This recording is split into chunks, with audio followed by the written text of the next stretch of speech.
بدلا۔ کچھ سال پہلے لاہور کے ایک علاقے میں عرفان صاحب نامی ایک درمیانی عمر کے شخص رہتے تھے۔ عرفان صاحب ایک اسکول میں چپراسی کی نوکری کرتے تھے۔ آمدنی کم تھی مگر دل بہت بڑا تھا۔ وہ ہمیشہ دوسروں کی مدد کرنے کے لیے تیار رہتے، چاہے ان کی اپنی جیب بھی خالی کیوں نہ ہو۔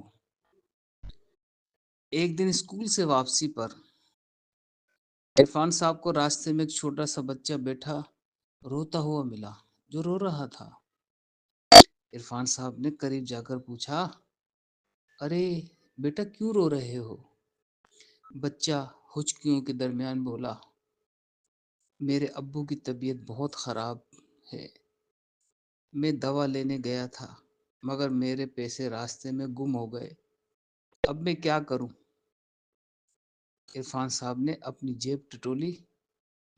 اس دن وہ خود بھی خالی ہاتھ تھے، جیب میں صرف 100-150 روپے باقی تھے جو انہوں نے اپنے گھر کے لیے دودھ اور سبزی لینی تھی، مگر بچے کی آنکھوں کے آنسو ان سے برداشت نہ ہوئے۔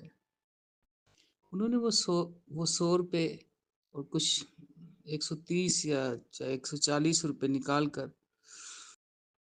بچے کے ہاتھ پر رکھ دیے اور بولے، بیٹا یہی ہے میرے پاس، بیٹا یہ لے لو اور اپنے ابو کی دوا لے جاؤ، باقی اللہ بہتر کرے گا۔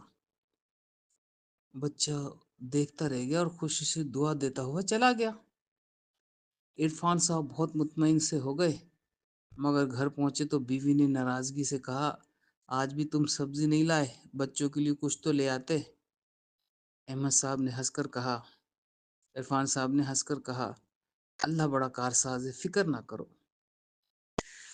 اگلے دن اسکول میں اچانک اعلان ہوا کہ کوئی معروف تاجر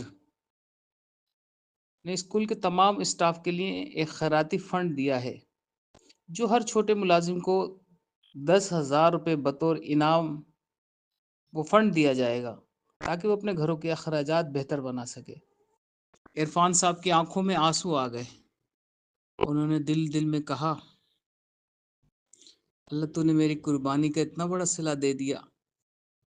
کچھ سالوں بعد اسکول میں ایک شخص تشریف لائے اور جب عرفان صاحب نے ان کا چہرہ دیکھا تو وہ جانا پہچانا تھا، تو وہ حیران رہ گئے کہ یہ وہی بچہ ہے، کافی بڑا ہو چکا تھا، جو اس دن دوا کے لیے رو رہا تھا۔